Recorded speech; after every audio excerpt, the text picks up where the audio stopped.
ती विदर्भात दुसरी LDP आहे आपली. तरी आज जर विचार केला तर नाही म्हणलं तरी आपले 250-300 लोक राजकाळे सरांच्या प्रोग्राम मधून निघले. विषय असा आहे का याच्यामध्ये बदल काय? आतापर्यंत आपण 7 वर्षाची जर्नी झाली. आमची मीटिंग झाली होती कोर कमिटीची. त्याच्यामध्ये एक डिसाईड झालं होतं. राजकाळे सरांनी एक सांगितलं होतं का प्रत्येक व्यक्ती कोणत्याही रँकचा असो तो 0. समजलं? कारण सुरुवात आज कंपनीची आहे. कारण 10 वर्ष, एक दशक आपण काढून टाकलं. 11व्या वर्षात आपण पदार्पण म्हणजे कंपनीचा नवीन जन्म झाला. तर प्रत्येक लीडरना सर तुम्ही त्या दिवशी सांगितल्याप्रमाणे मी माझी ID नवीन ओपन केली. 1 वर्षामध्ये डायमंड शीट नेण्याची मला सुद्धा त्यांनी टार्गेट दिले.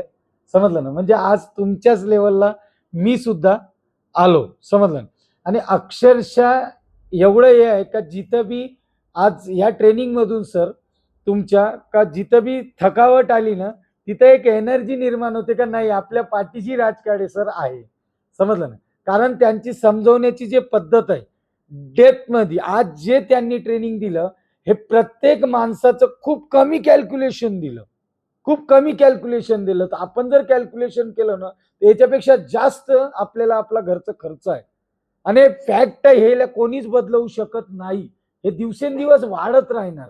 मग त्याच्यावर टफ फाईट कुठल्या पद्धतीने द्यायचं तर ज्या पद्धतीने राजकाळे सरांनी समजावून सांगितलं त्या पद्धतीने जर आपण गेलो तर 100% सांगत आहो का 30 वर्षामध्ये मी स्वतः पाहिलेलं आहे का अनेक लोकांना राजकाळे सरांनी माझ्या म्हणजे आपल्याही पेक्षा कितीतरी पटीने सक्सेसफुल केलेले लोक आहे जे आज चांगल्या पद्धतीने जीवन जगत आहे. आणि अक्षरशः सर पूर्ण जसं तुम्ही म्हटले का मी समर्पण करायला तू तयार आहे का? मी त्या दिवशी बोललो का मी आजही समर्पण तुम्ही सांगा सर ते करण्यासाठी तयार आहो. जे लोक आले त्यांना सोबत घेऊन आपण मोठ्या प्रमाणे कारवाई करू. एवढं बोलून 2 शब्द